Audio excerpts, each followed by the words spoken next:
That's me.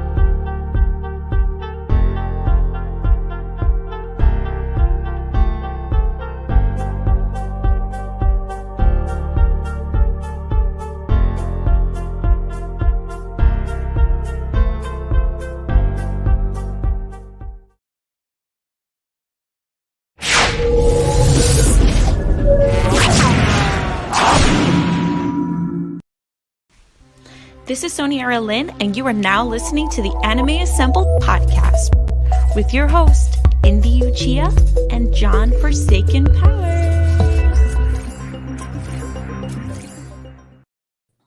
Yo, what's going on? Nerd mixers, A-plussers, anime enthusiasts everywhere. As you know, it's your boy, Mr. Indy YuGiOh, Mr. Nerd Mix Alpha himself.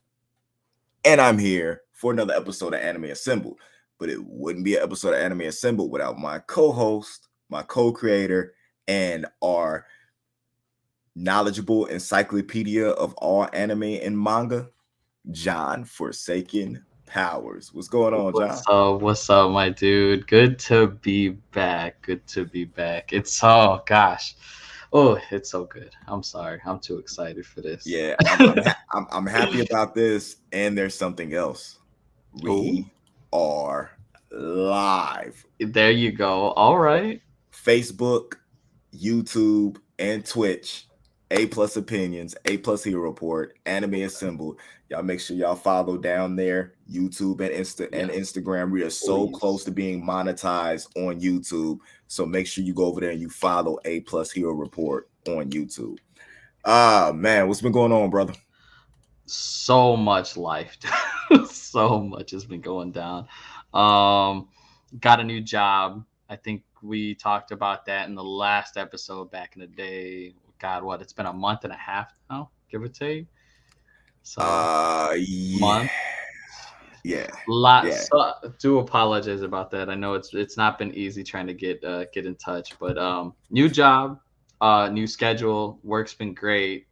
A lot of anime has been happening, and it's just gotten to the point where we could not wait.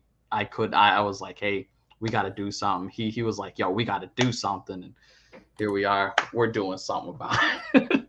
Well, we got to flex on them right quick and let them know what's going on. We got 4 big stories popping off today, but yes. Let's get into some announcements and honorable mentions on what's going on. Is anybody into basketball? I can't play, but I do like the animes. All right. I love basketball animes, and we're actually getting a new one. What is this that we got popping off? Oh, if it's anything from what I've been hearing, we're talking about the classic, iconic show from back in the day. I'm pretty sure all of y'all know about Slam Dunk. Yeah, well, I heard from the grapevines that we're about to get a continuation from that show. I think back, 1990 was when it last aired, give or take. Like, it was the 90s for sure. But it is coming back. What is this? 20, almost 30 years later. Ooh, yeah. I'm so ready, dude. I'm so ready. Yeah, Slam Dunk is making a comeback. We're getting a continuation of that. That's gonna be pretty interesting. I'm looking forward to that. You know what I'm saying, and checking that out. So yeah, hiya. So I can't wait to see what's going on with that, man. There's a lot of stuff going on. It seems like we got a lot of animes getting rebooted. We got coming back. Yeah. You got the Hunter. You got Hunter coming back, which is going to be very interesting, especially because they said it's Hunter without the main 2 characters. Yeah, that it's drastic changes are happening, dude. Drastic changes. Yeah. We got a Slime movie coming. Yes. We have a One Piece movie coming. Yes. Oh my gosh. I'm more excited for the slime movie than the One Piece, but Yeah. One Piece is, you know what I'm saying, god level anime, Mhm. especially when you got something that's over 1,000 episodes. Right, and you get it on the big screen IMAX edition, like, oh, and then Blossom saying Sailor Moon's getting a reboot and redub. She said the reboot and Oh, redub is the only one she don't like. I can feel you on that. I feel like Sailor yeah, Moon's been done so many times like that that it's just getting to the point where can we get just something new, period, or a continuation yeah. of something that we saw. I for Sailor Moon, I'd rather go with a continuation than a Fair. redo or reboot. I Uh definitely see that. yeah. So man, is there anything else that I you know what I'm saying, know, Papa? I'm excited for the slime. You right. know, they're still trucking along with the One Piece live action. Mhm. So I'm pretty geek with that. I heard that they're going to try to do a Death Note live action again. Um, Yes, with the Stranger Things crew, right? Like the director and stuff, something yeah, like that. yeah, So the directors, creators of Stranger Things are wanting to do Death Note. I think mhm, episodic, and with them, I could it definitely should see be that. good. It Yeah, should be good. Sorry, man. I grew up with Deke's version a long time ago. Hard to let go. No, I definitely feel you on that. That's the yeah. version I grew up with. I grew up in it with Sailor Moon. It was like Sailor Moon, Ronin Warriors, Yu Yu Hakusho, um, Gundam different Wing. Gundam Wing. It Yeah. was stuff like that that I was into. So I grew up on that. So that's what I'm Mhm. attached to. Speaking Um, of, I know Trigun's getting a reboot with a whole new art style too. Trigun Stampede, that's coming up too. Trigun So Stampede. Well, yeah, how did you know that that was actually one of our talking points for today? because I mean, it has to be something you talk about. I mean, it's Trigun for God's sake. You know, like you have to. You just can't just not talk about Trigun. I mean, you can. It's easy to not talk about Trigun, but it's just something that you want to do when you're hosting an anime show. Yeah, that's very true. It's Vash the Stampede. We got to talk about it. All right. Well, then let's go talk about it with this article that we have But, from comicbook.com of all places. ooh, Where'd it go? Okay. Trigon Stampede creator staff opened up about the anime's big reboot. This was an exclusive interview that was done by Megan Peters on July nice. 14th for comicbook.com. They say classics never die, and if that's the case, then Trigun is most definitely a classic, which I totally agree with. Mhm. The only thing I don't like about this reboot is not Johnny Young Bosch doing the voice of Vash the Stampede for the English dub. Yeah. Um, the thrilling anime is still popular with fans, new and old, all these years after its finale. This became clear when the news broke Trigun was working on a comeback with the help of the team from Studio Orange.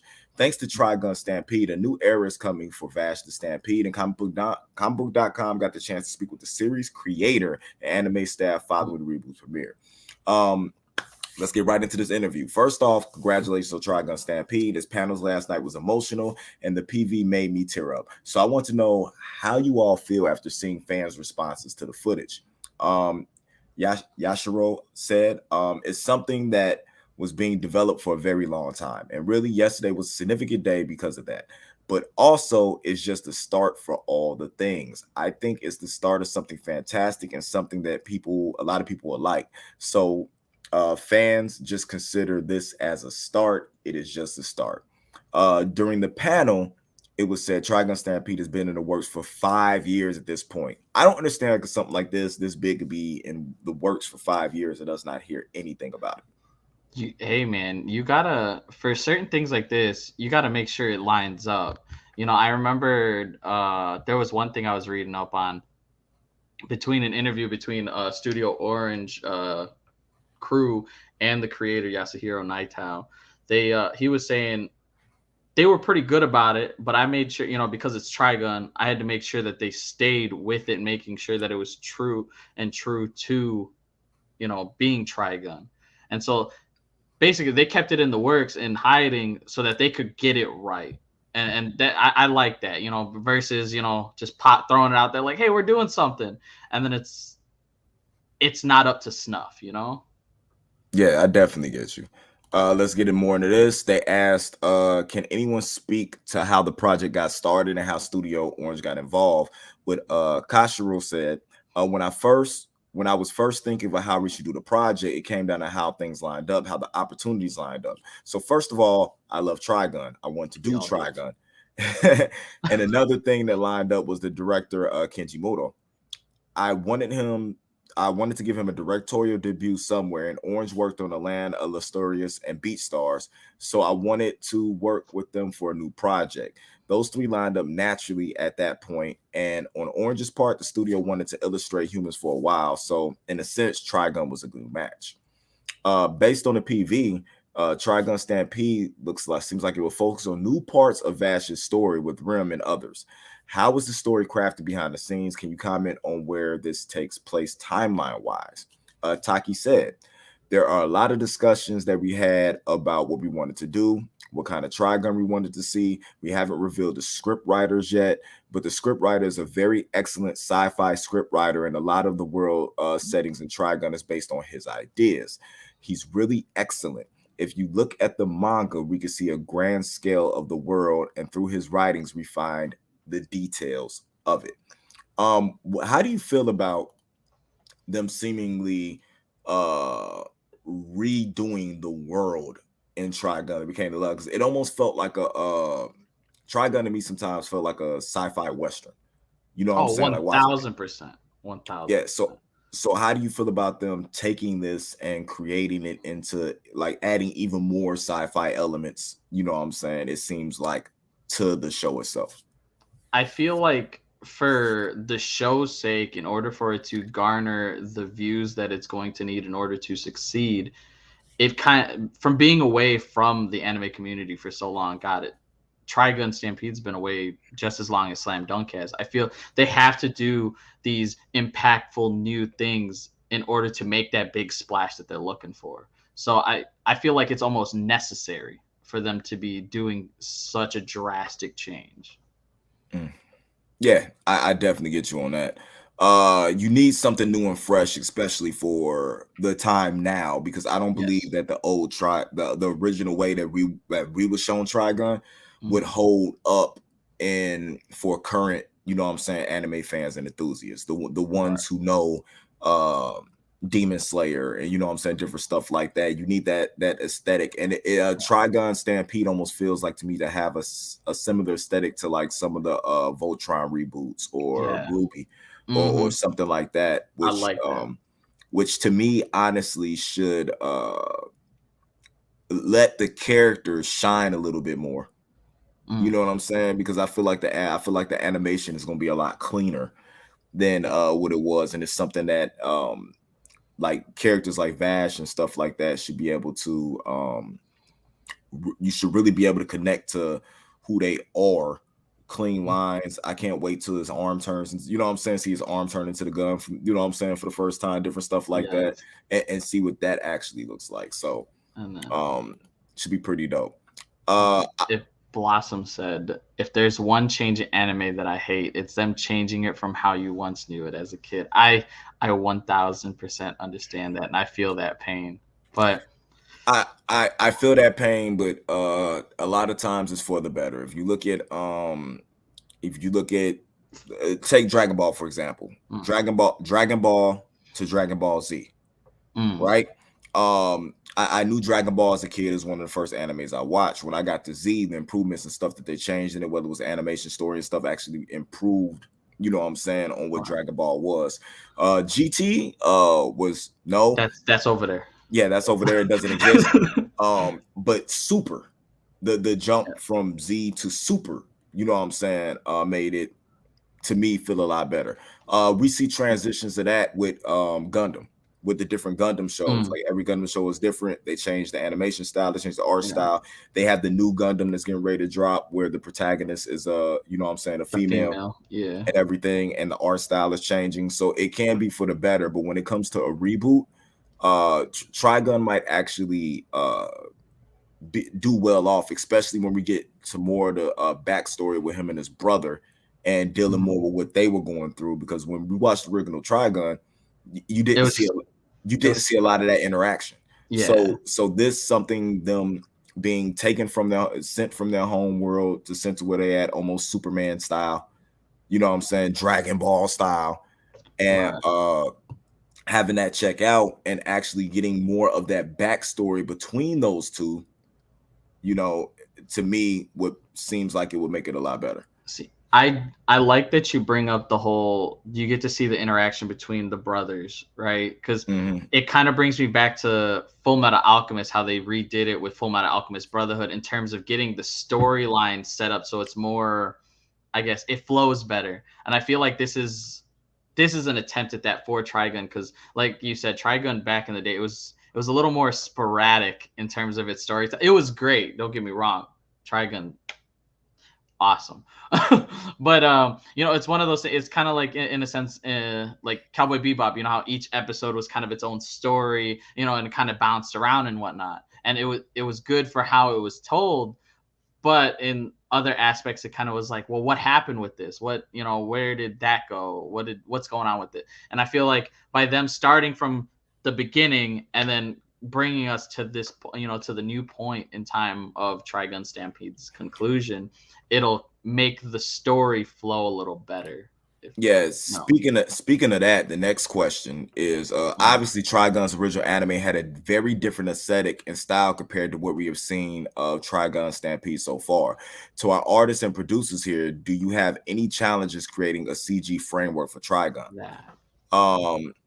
Waki said everything started out with Naito and then designing the concept art of the character concepts. However, these designs are not something that we could use as a design for animation.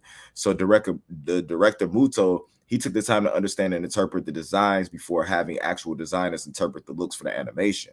Obviously, the original Trigun anime is considered a classic with fans. To Naito Sensei, how do you feel the new series will stand out from the first one?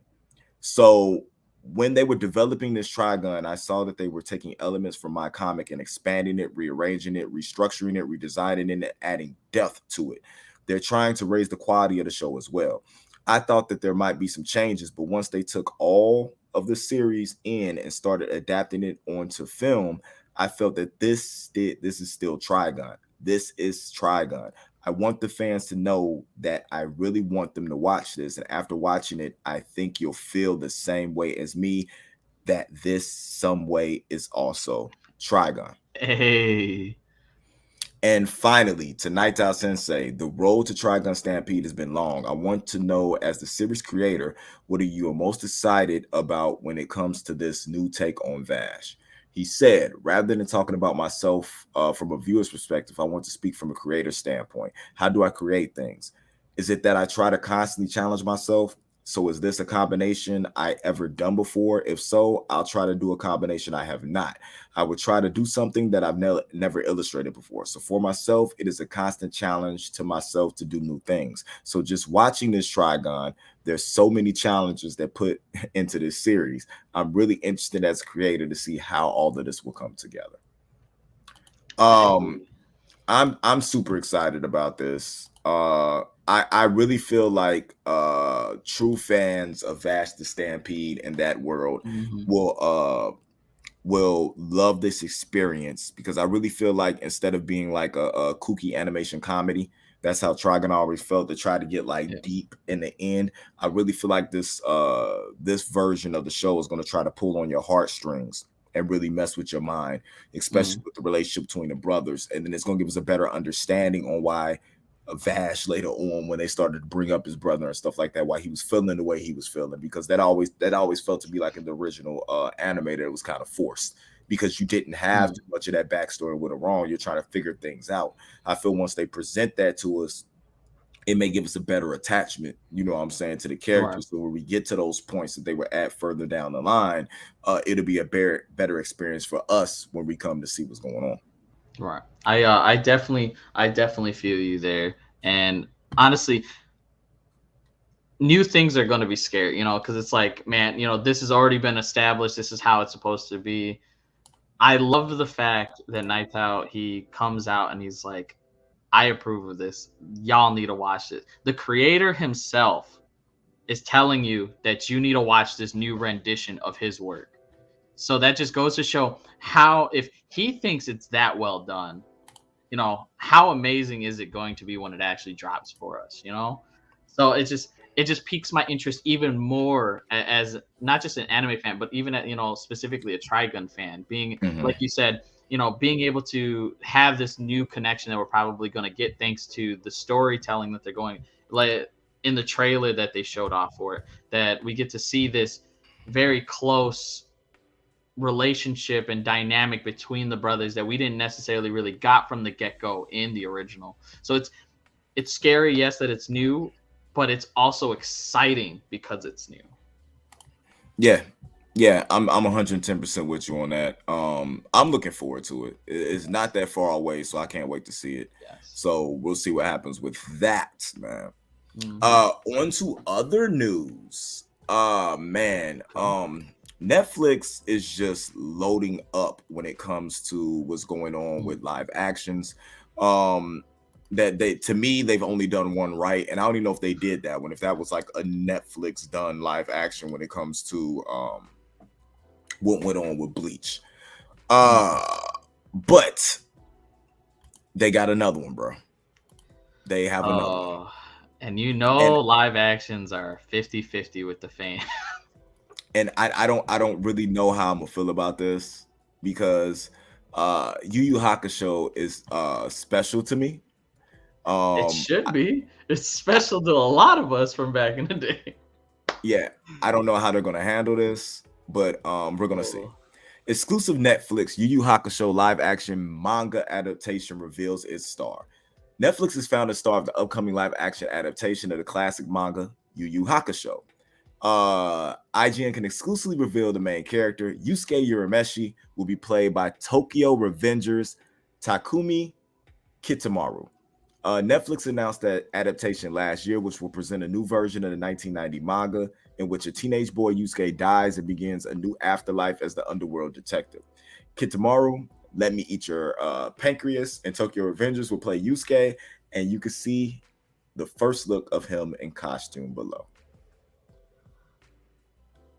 I mean, they basically got the look right? I'll agree with it. Yeah, I feel like he needs more hair gel though. I feel like it doesn't got the hair gel enough. Not enough. It needs to be slicked back a little bit more, right? Yeah, a little more glistening, Yeah. The original work is a universal and unique masterpiece, and the reason why Japan is so proud of its strong manga and anime culture. I am happy to share the masterpiece of Yu Yu Hakusho with the world, and I hope we can create something people everywhere will enjoy. The manga revolves around Yusuke Urameshi, a junior high school student who spends his days getting into fights and dies in an accident while trying to protect a young child. As he grapples with the fact that he's looking down on his dead body, a woman named Botan, who calls herself a guide to the spirit world, relays to him the shocking truth. No one expected a delinquent like Yusuke to die performing an act of goodness, and there was no place for him in either heaven or hell. Thus, Yusuke is given a chance to be revived, and after passing his trial, he becomes the underworld detective. From there, Yusuke becomes entwined in mystery and envelopes the human, demon, and spirit worlds. The spectacular adventure Yusuke will now become a live-action series on Netflix. When I first heard about Yu Yu Hakusho receiving a live-action adaptation, I honestly wondered if it would even be a possibility. But after being presented with the producer's vision and possibilities with Netflix, my expectations grew and I found myself burning with passion to make the project come to life. More than anything, I think the appeal of Yu Yu Hakusho comes from its characters, which is why I wanted to highlight the appealing relationships and battles in Yu Yu Hakusho, the director said. The visual effects we used were quite advanced, as we utilize cutting-edge technology aimed for the best quality we can achieve. Lastly, from the very beginning, we were strongly aware of creating a series for a global audience. Just like when I first heard about this adaptation, there may be people out there that feel it's an impossible undertaking. I'm one of those people. But no matter how many ways I express how I feel, I believe the work will speak for itself and prove it's possible. I will continue to pour my heart and soul into the project to deliver the best entertainment from Japan to the world, he says. How do you feel about a Yu Yu Hakusho live action? Well, we've talked about live actions quite a bit in the previous episodes. I'm all for anything and all things anime. But if you're gonna do it, do it right. And I feel like a lot of fans feel the same way in regards to that. And with the live actions that have been presently provided, it is true and true a 50-50. So I mean, I love the passion that he had in the interview in terms of selling this Yu Yu Hakusho live show, live action. But at the same time, you're setting the bar high for you, and the bar was already high set by us fans. You know, because this is Yu Yu Hakusho. Majority of fans from that time, they started off on this. You know, like it was Yu Yu Hakusho, it was Gundam Wing, it was Rurouni Kenshin, it was, you know, it was these were the shows, okay? So when you go messing with these kind of shows, the expectation, normally expectations here, right? You're already you're already here just by putting the name Yu Yu Hakusho, okay? So I'm excited for the fact that we're getting more Yu Yu Hakusho. Please give us exactly what you're telling us that you're giving us. Give us that amazing, give us the right kind of live action. Yeah. I don't know if they're gonna pull that off or not, to be totally honest with you, but if they do, I'm all for it. I need a trailer. When it comes to something like this, I want to be proven wrong. Yes. But you haven't even got the One Piece out yet. And we're talking more about the Yu Yu Hakusho, which I feel like you started developing before One Piece. The Death Note movie was not good. Cast it wrong and everything. So I mean, I don't know. They got Bleach. Full Metal Alchemist wasn't too bad. I liked Full Metal. It wasn't too good either. Yeah, I did like how they did like the alchemy and stuff in it, but but I feel because like I could have swore back in the day they announced Yu Yu Hakusho after they announced One Piece. Maybe I don't. Yeah, so that's why like y'all are talking more about, but y'all should be. I mean, I know One Piece is a big adventure that you're gonna have to work on, you know, because like the boat and everything. I know they put out visuals for the boat recently, but like, don't spread yourself too thin. I mean, it's more than I'm sure that they got, you know, different, you know, teams and staff and everything working on these shows, but you know, don't bite more than don't chew more than don't bite more than you can chew. There you go. That's the phrase I'm looking for.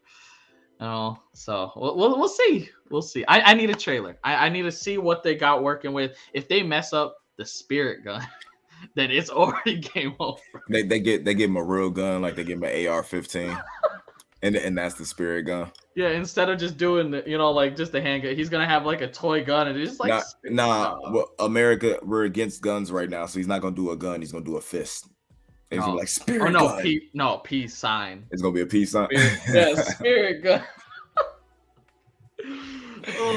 Don't do that. Don't do that. Please don't do that.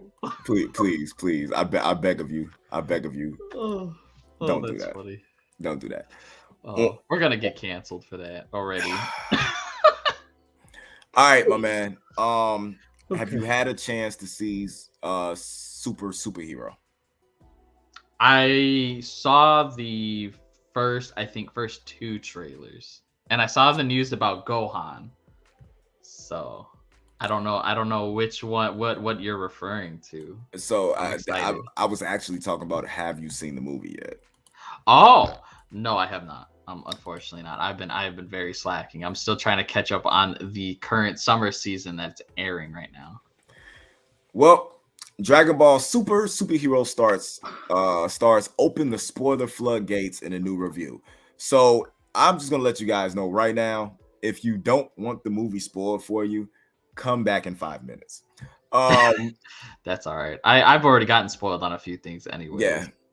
Since Dragon Ball's animated adventures began with the regular series, voice actors Masaka Nozawa and Toshio I always mess this dude's name up. Furukawa. Yeah, Furukawa have been playing the roles of Goku, Gohan, and Piccolo. With two of these Z fighters starting out as bitter enemies, but eventually becoming allies and protecting the world. Blase skippity woohoo.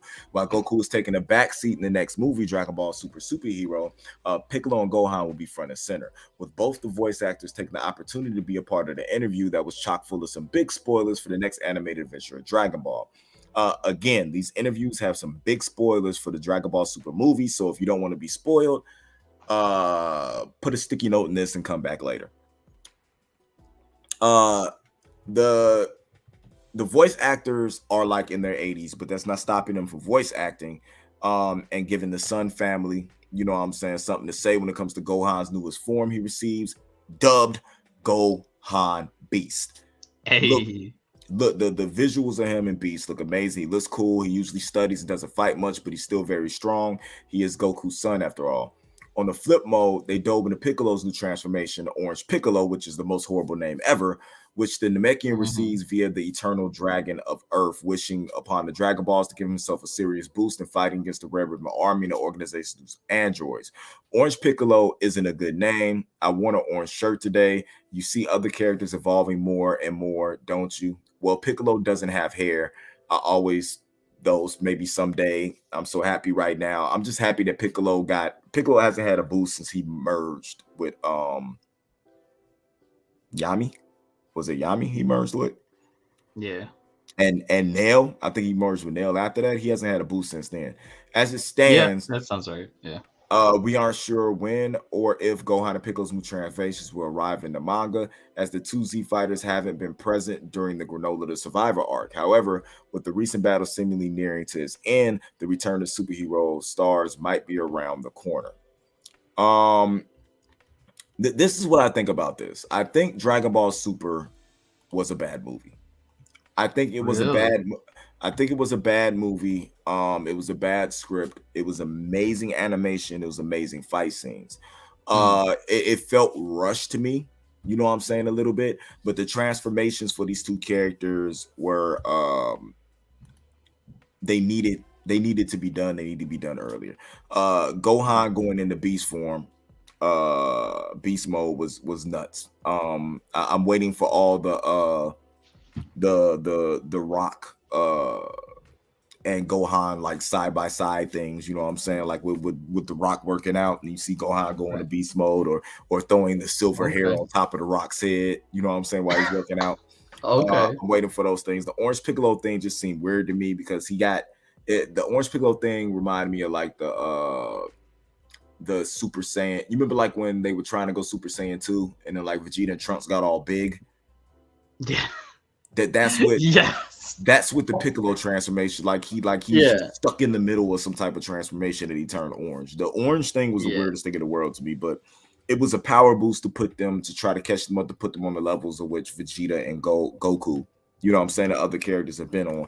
So hopefully it's something that sticks. They announced that we should be getting another season of Super. I saw that, yeah. So maybe this is something that we'll be able to get to see in the anime, because you don't see it in the Moral arc, you don't see it in the Granola arc. So the next two arcs that they could adapt for Super barely have any of that, you know what I'm saying, aren't gonna have any of that in it. So it makes me wonder if they're gonna take liberties, you know what I'm saying, and change the anime to make it different than the manga. How do you feel about that? See, I was actually because I've seen I was spoiled on the transformations because in the anime communities, everybody I've seen, right? Anyways, they did it with GT. They did it with what was it? Super Saiyan 4? Mm-hmm. Yeah, whichever. That one was only canon to GT. I wouldn't be surprised that they did it again. Just like, hey, we were just trying to do something cool with these characters because they're kind of being unloved right now. So or been unloved, I should say. We wanted to do something cool with them, but they're just side characters. It's all about Goku and Vegeta. They scream and they get a new power up. You know, it's one of those things where we're gonna have to wait to see the next point, whether they're gonna continue and keep it with the show or if they're gonna introduce it into the manga. with how you brought it up, in the current arc that it's not been shown at all. I have a very bad feeling this is gonna go another GT route, and it's just like, hey, this was awesome, but don't really pay too much attention to it because it's over here. I feel you on that. I'm looking for. I want to see Gohan thrive. Gohan was one of my favorite characters. You know me. I'm a big Vegeta and Gohan fan. And it's sad because in an interview, the creator said that Gohan was confirmed to be the strongest Z fighter. Why give him the love for that title? Okay, please. Like, Gohan was such a beast in the originals, and now he's kind of he's the nerdy book nerd guy. I mean, granted, he got Vidal, so I mean, I guess he's winning in other regards, but I mean, give him more love than that, man. I want to see him go ham. I want Gohan to be Gohan. Look, Trunks got a sword. He got to be from the future. He got his whole storyline. He's Vegeta's son. Okay, this show was apparently about Goku, right? Give Goku's children their shots, just like you did Vegeta's son Trunks. Please. Well, I mean, yeah, but what has Vegeta's real son? Like, the Trunks has done nothing. They fuse every once in a while, and they do it badly. But future Trunks. But when's the last time we seen future Trunks? Was what the Rose art? I believe so. Yeah. When they went to the future and fought Goku Black. Yeah, the Goku Black art. So I don't.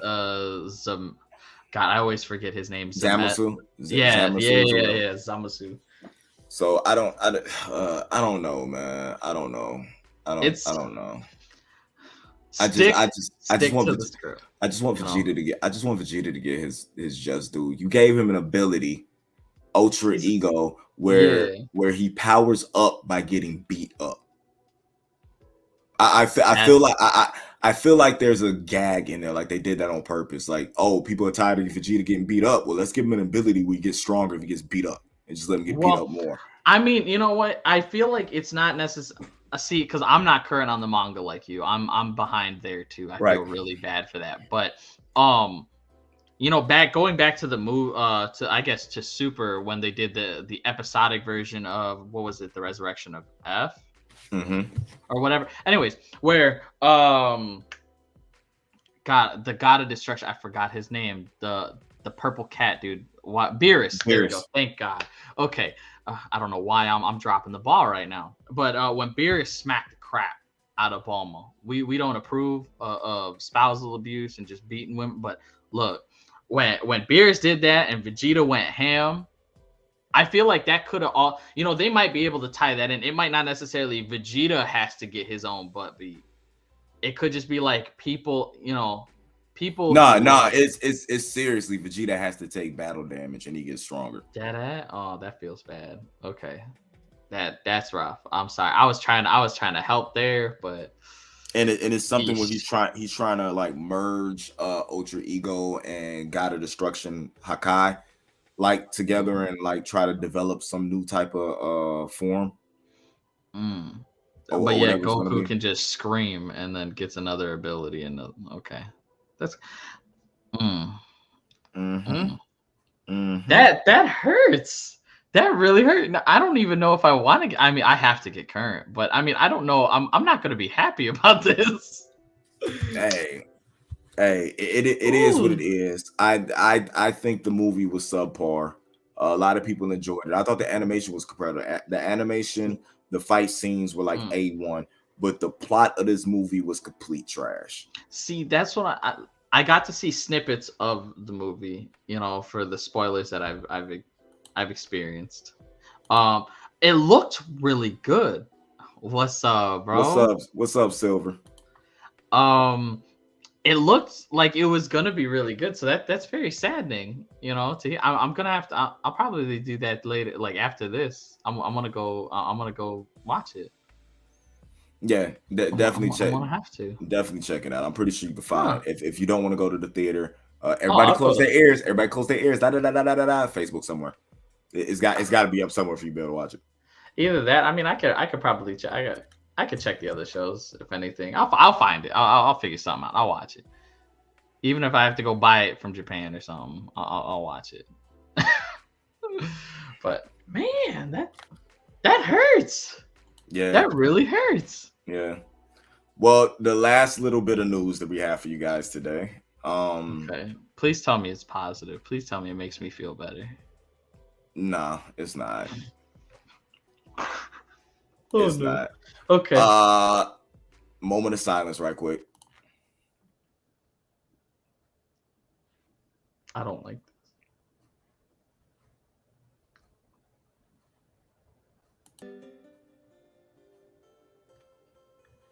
Why you got the sad music on?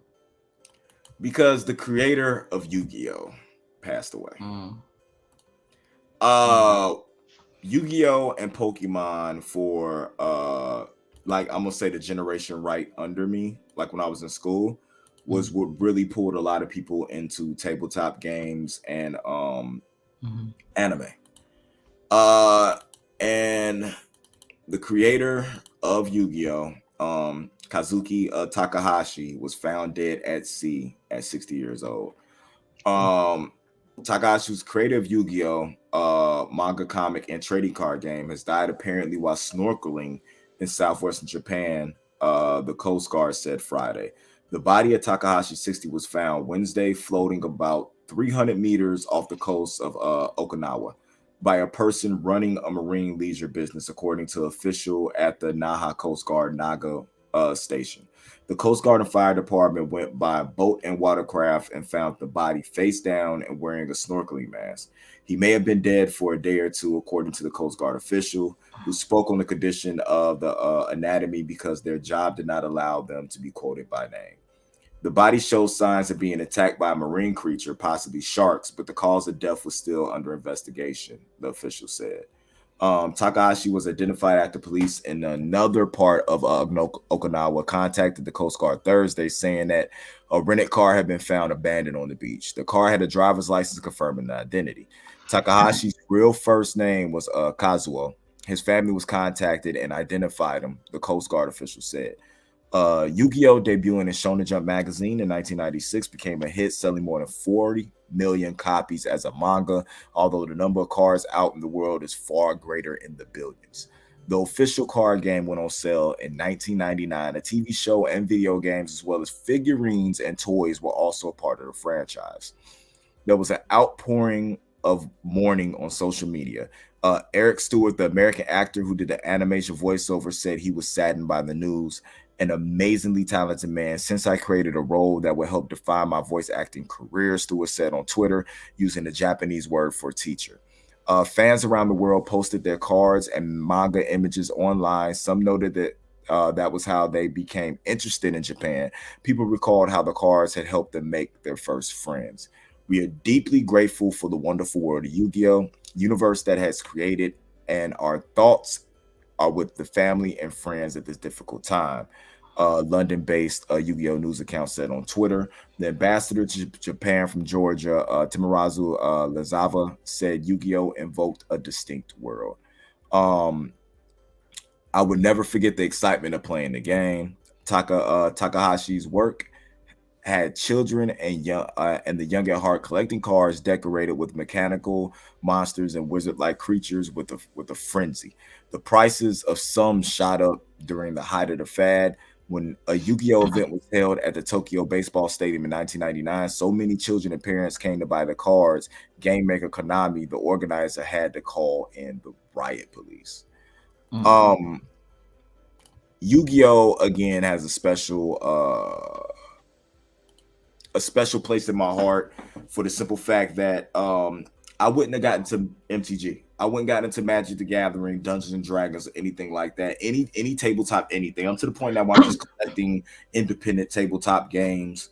Shoot, I don't even think I'd be playing Monopoly with family as much if it wasn't for what YuGiOh did for me. You know what I'm saying? Like my freshman years of high school, I was the nerdy kid rapping and sitting at the lunch table, you know what I'm saying, playing YuGiOh while everybody else was out chasing girls and stuff like that. And come to facts that people like the wonderful lady who opens our show, Sonia Erlin. You know what I'm saying? Others are into it as well. I mean, I changed my profile picture to YuGiOh card, you know what I'm saying, for a day. My personal favorite card, Dark Magician. And it just you don't realize how things affected your life until stuff like this happens, and you go back and look and say, if I take that out my life, where would I be now? I wouldn't be doing this anime podcast. I agree. I probably wouldn't be hooked up with A+ Hero Report. The Nerd Mix would have probably never been created if it wasn't for YuGiOh. You know what I'm saying? So I am appreciative to his creator. My prayers and condolences to friends and family and to all the fans out there, because I understand how this feels. I definitely 1000% agree with you there, man. I was right there with you back in elementary. We had in homeroom, before school started, we would get to school early. At lunch, while we're eating, we would have duels just there.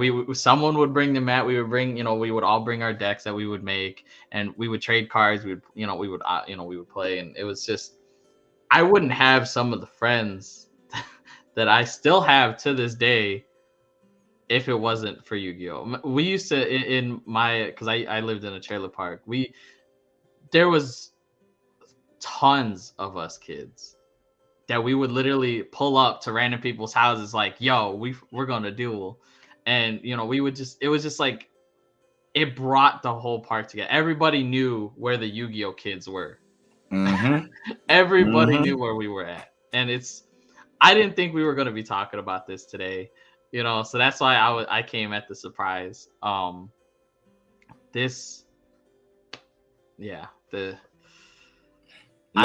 understand. I feel the pain, and my condolences as well out to everybody, especially the family. I know this is a very, very trying time, and I just hope that he is up there looking down, watching over us with a smile on his face, seeing all of these people that are still in love with his creation, even after, we've been with the creation for the last 20 something years. God,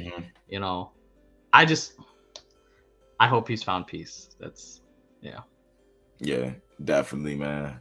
And doing something you're probably enjoying too, like with the snorkeling and stuff like that. It's probably something that he enjoyed doing in the past time. It's just crazy. Yeah, I gotta go get a commissioned. I want a red eyes, blue eyes, dark magician with his picture, like in the clouds over it, you know what I'm saying, type deal. And I want all three of those characters. I gotta get that commission drawn so I can put it on my wall. That would be really dope. Yeah.